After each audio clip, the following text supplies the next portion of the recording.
66வது சங்கீதத்தை எடுத்துக்கொள்வோம். தாவீதின் விண்ணப்பம். ஒரு வசனமாய் மாறி மாறி வாசிப்போம். கர்த்தாவே, உன் செவியை சாய்த்து என் விண்ணப்பத்தை கேட்டருளும். நான் சிறுமியும் எளிமையும் ஆனவன்.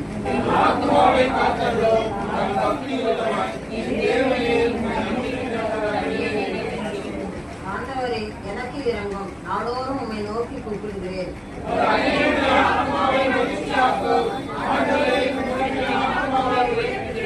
ஆண்டவரே, நீ நல்லவரும் மன்னிக்கிறவரும் உம்மை நோக்கி கூப்பிடுகிற யாவர் மேலும் கிருபை மிகுந்தவருமாய் இருக்கிறேன்.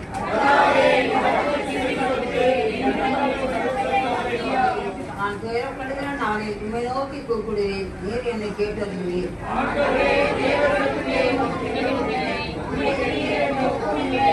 ஆண்டவரே, நீர் உண்டாக்கின எல்லா ஜாதிகளும் வந்து உமக்கு முன்பாக பணிந்து உன் நாமத்தை மகிமைப்படுத்துவார்கள்.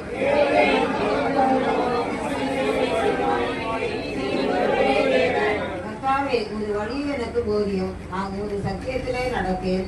நான் உமது நாமத்திற்கு பயந்திருக்கும்படி என் இருதயத்தை ஒருமுகப்படுத்தும்.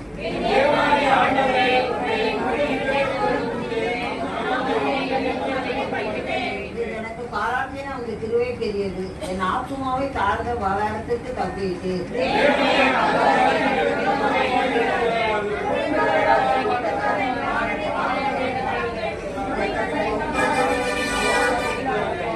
ஆனாலும் ஆண்டவரே, நீர் என் உருக்கமும் இரக்கமும் உருக்கவும் நீடிய பொறுமையும் பூரண கிருபையும் சத்தியம் உள்ள தேவன்.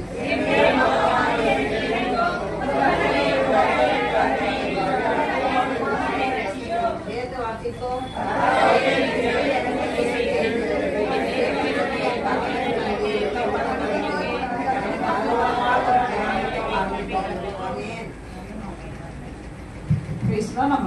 நம்ம தகப்பன் வந்து நம்மை சங்கீத தியானத்துக்குள்ளே நடத்துவார். உட்காருவோம்.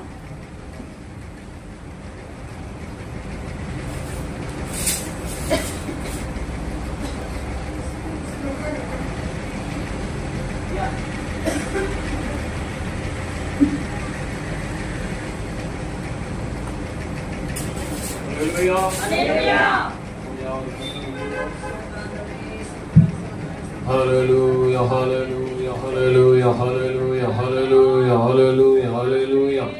நன்றி தாப்பனே, நன்றி தாப்பனே, நன்றி தாப்பனே. இந்த மனமகிழ்ச்சியான நாளுக்காய் கர்த்தாவே உமக்கு நன்றி, நன்றி, நன்றி ராஜா.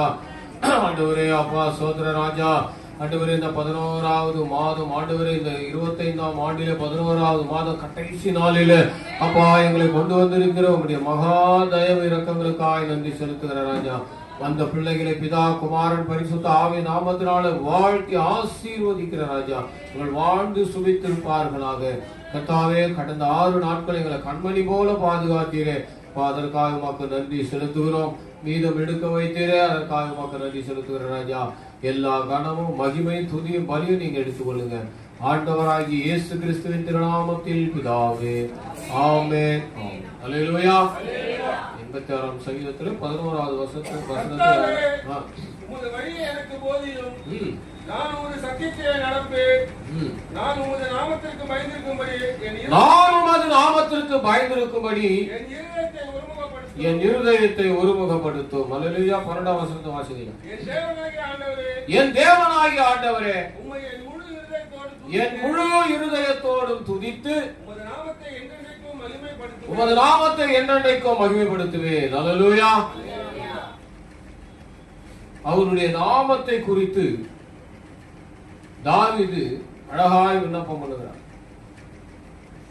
நான் உமது நாமத்துக்கு பயந்திருக்கும்படி என் இருதயத்தை ஒருமுகப்படுத்தும். அல்லேலூயா. இருதயத்தை குறித்து பேசணும்னா 3 வருஷம் கிளாஸ், பைபிள் கிளாஸ்ல 3 வருஷமும் இருதயத்தை ஒரு சப்ஜெக்ட் எடுப்பாங்க. 5 சப்ஜெக்ட் எடுப்பாங்க ஒரு நாளைக்கு. அதுல ஒரு பாடம் இருதயம். இருதயத்தை பத்தி நீங்க நிறைய தெரிந்து கொள்ளணும். எரேமியா 17ஆம் அதிகாரம் 9-10 வாசிங்க.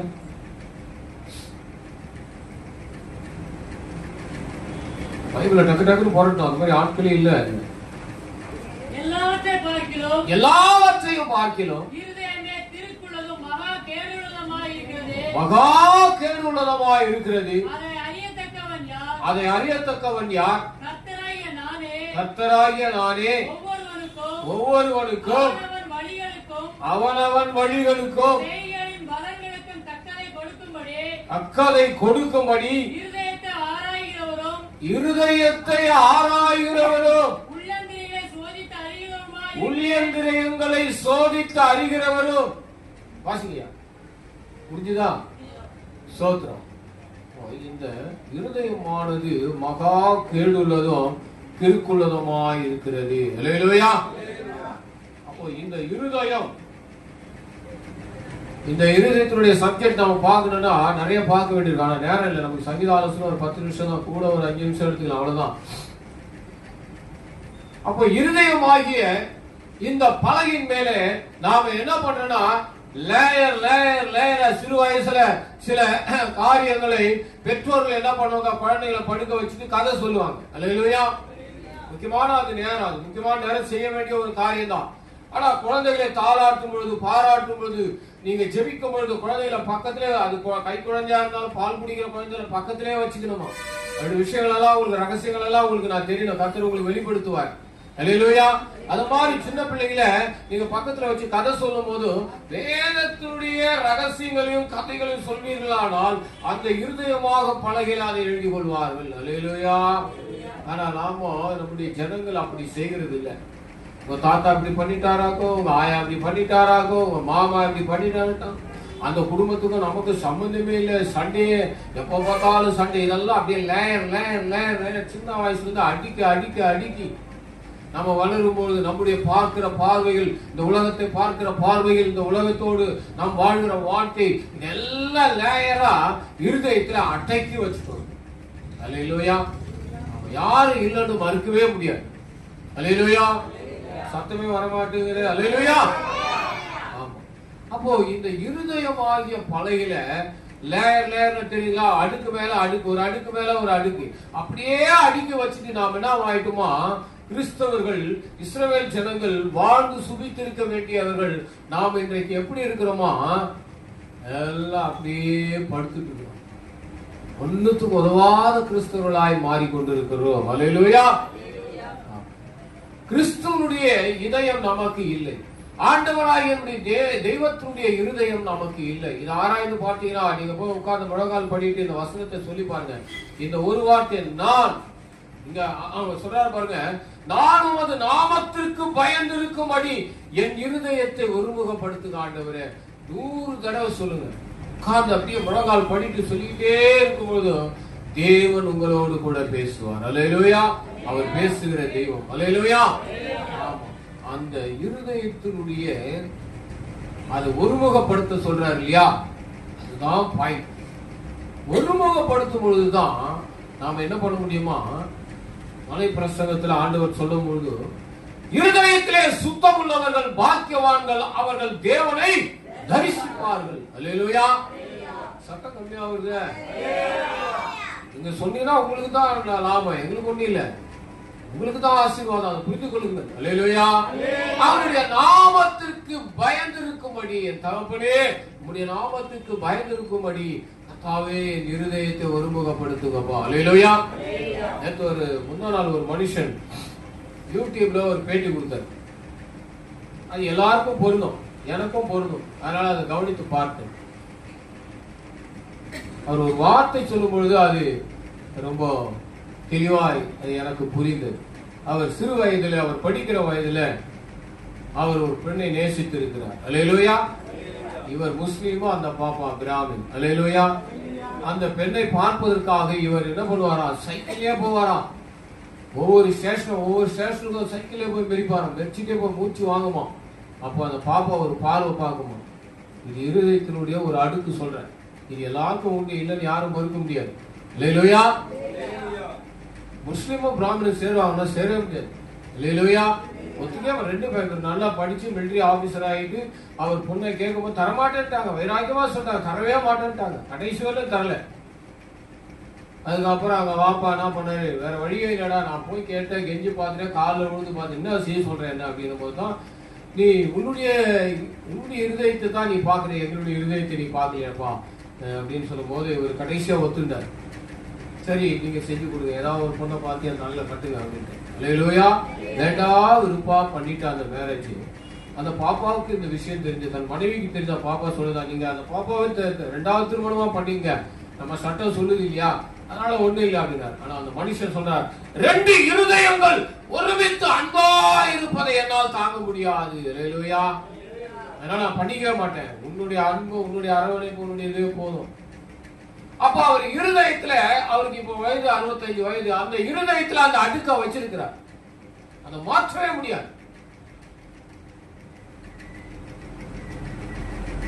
அந்த மகளுக்கும், அந்த பிராமண மகளுக்கும் திருமணம் ஆகல. அந்த பாப்பா நான் திருமணமே பண்ணிக்க மாட்டேன்னு வைராக்கியமா. ஏன்னா இந்த அடுக்க அப்படியே இருதயத்திலே வச்சு புதைச்சு அதற்கு நீர் பாய்ச்சி அதை அப்படியே வேர்களை விட்டு, இப்ப சொன்னாங்க இல்லையா, அந்த வேர்கள் பரவி அப்படியே அந்த மரத்தை தாங்கி கொள்கிறதா இருக்கிறது. அல்லேலூயா. இப்படி அநேகருடைய வாழ்க்கையில, அநேகருடைய எண்ணங்கள் இருதயத்திலே அது அப்படியே உறுதியா இருக்கிறது. அதை மாற்ற முடியாமல் இன்றைக்கு அநேக ஊழியக்காரர்கள், அநேக கிறிஸ்தவர்கள், அநேக கிறிஸ்துவ பாதிரிமார்கள், ஏன் கிறிஸ்துவ ஜனங்கள் அப்படியே வச்சிருக்கிறாங்க. அதை கரைக்க முடியலையே, அதை எடுக்க முடியலையே. அதற்கான வழியதான் ஆண்டவர் எனக்கு இதை வெளிப்படுத்தி உங்களுக்கு பேசும்படியாய், உங்களுக்கு கொடுக்கும்படியாய் சொல்லி இருக்கிறார். அநேகர் தங்களுடைய வாழ்க்கையுடைய ரகசியங்களை புதைத்து இருதயத்திலே வைத்திருக்கிறார்கள். அதனால்தான் ஏமேல் சொல்கிறார், இந்த இருதயம் மகா கேடுள்ளதும் கிறுக்குள்ளதுமாய் இருக்கிறது. இதை குறித்து பேசணும்னா ரொம்ப நிறைய பேசணும். இருதயத்தை நான் ஒரு கேள்வி கேட்கிறேன். நிறைய பைபிள் படிக்கிறவங்க இருக்கிறீங்க, நிறைய தியானிக்கிறவங்க இருக்கிறீங்க. மூளை என்கிற வார்த்தை வேதத்துல எங்காவது இருக்கிறதா? இதெல்லாம் பைபிள் கிளாஸ் போனாதான் கிடைக்கும். அல்லேலூயா. நீங்க எங்க வேணாலும் போங்க. நான் ஏன்னா அடிக்கடி பைபிள் கிளாஸ் சொன்னா, இருதயத்தை குறித்து 3 வருஷம் எடுக்கணும். உங்களுக்கு 3 மாசத்துல கூட நான் எடுக்க தயாரா இருக்கேன். ஆனா யாரும் இதுவரை ஊழியக்காரமாட்டு வந்து கிளாஸ் நடத்தலாமா அப்படின்னு யாரும் சொல்ல மாட்டேங்கிறீங்க. வருத்தமா இருக்கிறது. அல்லேலூயா. வேதத்தினுடைய ரகசியங்களை யாரும் தேடினவங்களாக யாரும் சொல்ல முடியாது.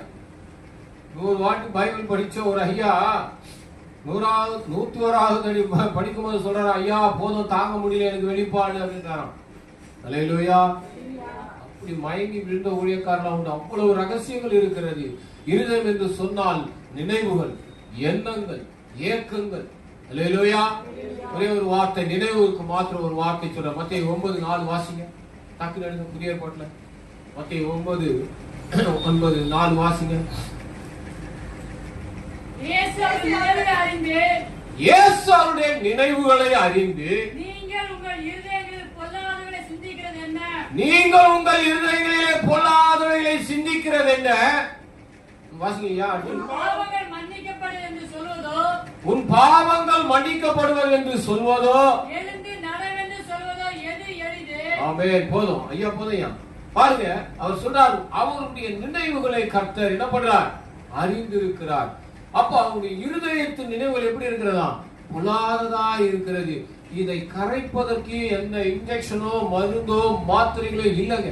அநேக பிள்ளைகள் சிக்குண்டு தவித்துக் கொண்டிருக்கிறார்கள். பெற்றோர்கள் சொல்லிக் கொடுத்த பாடத்தை அப்படியே இருதயத்துல வைத்து அப்படியே அதை தியானம் பண்ணி கொண்டு அதிலே வாழ்ந்து கொண்டிருக்கிறார்கள். பிள்ளைகளுக்கு நீங்கள் போதிக்க வேண்டியது வேதத்தினுடைய ரகசியங்களை தான் போதிக்கணும். அல்லது கதைகளை சொல்லும் பொழுது வேதத்தினுடைய கதைகளை மாத்திரம்தான் சொல்லணும். அதை விட்டுட்டு நீங்க பொல்லாப்பான காரியங்களை சொல்லி அவர்களை வளர்ப்பீங்க. இந்த அம்மா அப்படி, இந்த பையன் அப்படி, அப்படி இப்படி. பெண்கள் கூடும்பொழுது கூட சொல்றாங்க, பேசிக்கும் பொழுது சொல்ற நல்ல கதைகளை, நல்ல பைபிள் வசனங்களை நீங்க தியானிக்கணும் அல்லது பேசணுமே தவிர வேற எந்த கதையும் அது அப்படியே உங்கள் இருதயத்துல அப்படியே அப்படியே அந்த பலகையில லேயர் லேயரா அது எத்தனையோ ஆண்டுகள், 60 ஆண்டுகள் அல்ல 80 ஆண்டுகள் கூட அது கடந்து வரும் பொழுது அந்த நினைவுகள் அப்படியே பசுமையா இருக்கும். அல்லேலூயா. மாறவே மாறாது. ஏன் கிறிஸ்தவர்களுக்கே அது மாறல? மாறுவதற்கான வழி தெரியல. நேற்று ஒரு ஊழியக்காரர் வாட்ஸ்அப்ல பார்த்து சொன்னார், இருதயத்தை மாற்றி விட்டீர்கள் என்றால் எல்லாம் மாறும். அதற்கு வேத வசனம் தான் ஒரே ஒரு காரணம். அதுதான் சிறந்த மருந்து, நல்ல ஔஷதம், நல்ல இன்ஜெக்ஷன், நல்ல மாத்திரை. இந்த வார்த்தை தான். ஆண்டவரே, உமது நாமத்திற்கு நான் பயந்திருக்கும்படி என் இருதயத்தை ஒருமுகப்படுத்த எனக்கு கற்றுத்தாங்கப்பா. இப்படி நீங்க ஜெபிக்க ஜெபிக்க ஜெபிக்க அவர் உங்களோடு கூட வந்து பேசுகிற வரையில நீங்க விடவே கூடாது. இந்த இருதயத்தில் இருக்கிற அந்த லேயர், அந்த அடுக்குகள் மாற வேண்டும் என்று சொன்னால் உமது நாமத்துக்கு நான் பயந்திருக்கிறேன் ஆண்டவரே. என் இருதயத்தை கர்த்தாவே உமக்கு நேராய் வைக்கிறேன். இந்த இருதயம் ஆண்டவரே அப்பா மகா கேடு உள்ளது ராஜா. அப்படியே நேர் முழங்கால நின்று கேட்கும் பொழுதுதான் அது அப்படியே அந்த அடுக்குகள் எல்லாம் மெழுகு போல கரைவதை நீங்க பார்ப்பீங்க. அல்லேலூயா, அல்லேலூயா. ஆட்கள்லாம் மூளையை பத்தி தான் நிறைய யோசனை பண்ணுவீங்க. மூளையே வேலை செய்யலடா அப்படின்னு அது நமக்கு சொல்லி கொடுத்து இந்த மாதிரி மூளையை தான் நினைவுகளும் யோசனைகளும் மூளையில வருதுன்னு எல்லாரும் சொல்லி கொடுத்ததுனால நம்ம எப்பவுமே என்ன பண்றோம், மூளையை குறித்து தான் பேசுறோம். மூளை கிடையாது. பைபிள்ல சொல்லவே இல்லை. ஆண்டவர் ரொம்ப ஞானமானவர். மூளைன்ற வார்த்தை வேதத்துல வரவே வரல. இருதயம் தான் அநேக இடத்துல வருது. இருதயத்துல தான் நமக்கு இந்த பொல்லாப்புகள் இருக்கிறது. அல்லேலூயா. மூளை எதுக்கு தாயா அப்படின்னு நீங்க ஒரு கேள்வி கேட்கணும். நானே பதில் சொல்றேன். இருதயத்திலே தோன்றுகிறதை இந்த கம்யூனிகேஷன் இருதயத்தில இருந்து கொடுத்த உடனே இது மூளை நம்முடைய கைகளை அசைக்கப்படுகிறது, நம்முடைய காரியங்கள் எல்லாம் செயல்படுத்தப்படுகிறது. இதுதான் மூளையுடைய வேலை. அல்லேலூயா. அந்த கட்டையேடு, இந்த வண்டியை மீதி, இந்த வண்டியை ஓட்டி, இந்த சமையல் இதை பண்ணு அதை பண்ணுனா முதல்ல எங்க தோன்றுமா? இருதயத்திலே தோன்றும். இந்த கம்யூனிகேஷன் ஆனது மூளைக்கு போகும். மூளைக்கு போன உடனே தான் வேலைகள் நடைபெறும். அல்லேலூயா. அதனால்தான் முதல்ல எங்க வருதா? அது இருதயம். அப்ப இந்த இருதயம் தான் மனிதனுக்கு முக்கியமான ஒரு பேர் பார்ட்ஸ்ல உயர்ந்தது. அல்லேலூயா. நிறைய கிறிஸ்தவர்கள் நிறைய ஜனங்கள் எல்லாம் என்ன பண்றாங்க, மூளைதான் முக்கியம். மூளை சாவு அடைஞ்சிட்டா செத்து போறானே. இருதயம் நல்லா துடிச்சிட்டு இருக்கும், ஆனா மூளை சாவுன்றாங்க இல்லையா? அப்ப மூளை வேலை செய்யணும்ல, சிந்திக்கணும்ல. சிந்திக்காது, இருதயம் தான் சிந்திக்கும். அல்லேலூயா. கிட்னி ஃபெயிலியர் ஆனாலும் செத்து போயிடுறான். நுரையீரல் அலர்ஜி வந்து அவனும் செத்து போறான். இருதய நோய் வந்தாலும் செத்து போயிடான். மூளைக்கு நோய் வந்தாலும் சொத்து என்ன போயிடான், எல்லாம் செத்து போயிடுறான். ஆனா ஒன்னே ஒண்ணுதான், அப்போ உயிர் எங்க இருக்குதுன்னா ரத்தத்தில் இருக்கிறதுக்கு நாம் வாசிக்கிறோம். அந்த ரத்தத்தை ஒட்டுமொத்தமா எடுத்துன்னு வந்து இந்த ஹார்ட்ல பம்ப் செக்ஷன், அதாவது நம்ம மோட்டர்னு சொல்றோம் இல்லையா, இது செக்ஷன் பண்ற இடம் இந்த இருதயத்துல தான் தோன்றுகிற நினைவுகள் எப்படி இருக்கிறதா? பசுமையான நினைவுகளா இருக்கணும். நல்லதையே சொல்லணும். பெப்பன் பாடுவாங்க, நல்லதையே நான் சொல்லுவேன், நல்லதையே செய்ய எனக்கு கற்றுத்தாங்க பாட ஒரு பாட்டு. அப்போ நாம சொல்ல வேண்டியது ஒரே காரணம், ஆண்டவரே உம்முடைய நாமத்துக்கு நான் பயந்து ஆண்டவரே நடக்கும்படி என் இருதயத்தை ஒருமுகப்படுத்துங்கப்பா, என் இருதயத்தை ஒருமுகப்படுத்துங்கப்பா. தேவனுக்கு அவருடைய நாமத்துக்கு பயந்திருக்கிற பிள்ளைகளுக்கு தான் இந்த காரியங்கள் வாய்க்கும். நம் கண்களை மூடுவோம். ஹல்லேலூயா, ஹல்லேலூயா. மூளை என்பது ஒன்று கிடையவே கிடையாது. மூளை எந்தையும் சிந்திக்காது, எண்ணங்கள் கிடையாது. அதுக்கு நிறைய வசனங்கள் இருக்கிறது. ஒரு நாளைக்கு வேணா ஒரே ஒரு கிளாஸ் எடுக்க சொன்னா கூட நான் இருதயத்தை குறித்து உங்களுக்கு எடுக்கிறேன். அதுல பாருங்க, மூளை குறித்தே வராது. புத்தி, எண்ணம், சிந்தனை, யோசனைகள், வாஞ்சை, கபடு, எரிச்சல், கோபம், மன்னிக்க முடியாத காரியம், இந்த தன்மைகள் எல்லாம் இருதயத்துலதான் இருக்கு, மூளையில கிடையாது. இருதயம் சொன்னாதான் மூளை வேலை செய்யும், இல்லைன்னா நடக்கவே நடக்காது. வேணா வாசிங்க, ரோமருக்கு எழுதின அப்போஸ்தலருக்கு எழுதின அப்போஸ்தலர் புஸ்தகத்துல 8ஆம் அதிகாரம் 22வது வசனத்தை வாசித்து முடிக்கலாம். கண்களை மூடுவோம், எல்லாரும் கண்களை மூடு. யாராவது ஒருவர் வாசிங்க, வாசிங்க. 8:22. ஆகையால் உன் துர்க்குணத்தை விட்டு மனம் திரும்பி தேவனை நோக்கி வேண்டிக்கொள். ஒருவேளை இருதயத்தின் எண்ணம் உனக்கு மன்னிக்கப்படலாம். மூளையினுடைய எண்ணம் என்று ஆண்டவர் சொல்ல ஞானமான தெய்வம் ஆண்டவர். அல்லேலூயா. இந்த இருதயத்தில் தான் வைத்திருக்கிறார் எல்லா காரியங்களிலும். ஆகவே இருதயம் தான் பிரதானமானது. என் தேவன் வாசம் பண்ணுகிறவர் இந்த இருதயத்துல தான் வாசம் பண்ணுகிறார். பைபிள்ல நீங்க எங்க வேணாலும் பாருங்க, நம்முடைய ஆர்சி காரர் சொல்லுவாங்க, சிஎஸ்ஐ காரர் சொல்லுவாங்க, இருதயத்தின் ஆண்டவர் என்று. அந்த இருதயத்தின் ஆண்டவர் இருதயத்தை தான் பிரதானமாக வைத்திருக்கிறார். ஆகவே இருதயத்தில் இருக்கிற காரியங்களை மாத்திரம்தான் நாம் எடுத்து போட வேண்டும். அதனாலதான் அவர் மலை பிரசங்கத்திலே சொன்னார், இருதயத்திலே சுத்தம் உள்ளவர்கள் பாக்கியவான்கள், அவர்கள் தேவனை தரிசிப்பார்கள். இந்த எண்ணம் ஏக்கம் உங்களுக்கு வருமானால் எல்லாரும் கண்களை மூடி, நான் உம்மை பார்க்கணும் ஆண்டவரே. அல்லேலூயா. ஆரம்பத்திலிருந்து இன்றைக்கு ஆரம்ப பாடல், ஆரம்ப ஜபத்திலிருந்து பாடல் வேலை தொடங்கின வர்ஷிப், ஆண்டவருடைய வார்த்தை வருகிற எல்லா காரியத்திலும் பாத்தீங்கன்னா இருதயத்தை குறித்தான் வந்து கொண்டிருந்தது. நீங்க எல்லாம் கவனிச்சிருக்கணும். ஆமென். அல்லேலூயா. என் இருதயம் ஆண்டவரே சுத்தமாய் இருக்கணும் ராஜா. என் பழைய எண்ணங்கள், விட முடியாத எண்ணங்கள் ஆண்டவரே, ஏக்கங்கள் என் இருதயத்தில் இருக்கிறது, கரைக்க முடியவில்லை, எடுத்து போட முடியவில்லை ஆண்டவரே. எவ்வளவு நாளாச்சா, நானும் என்னால மறக்கவே முடியவில்லை என்றார். உன் இருதயத்தை சுத்தம் பண்ணு. அவர் நாமத்துக்கு நீ பயப்படு, அவருடைய நாமத்துக்கு நீ பயப்படு. ஓ ராகபாலாபாரியாதாரா, அவருடைய நாமத்துக்கு பயப்படுங்கள், அவருடைய நாமத்துக்கு பயப்படுங்கள். உங்கள் இருதயத்தை நேராக்குங்கள், தேவனுக்கு நேராய் ஒருமுகப்படுத்துங்கள். அவருடைய சிலுவையின் காட்சியை பாருங்கள்.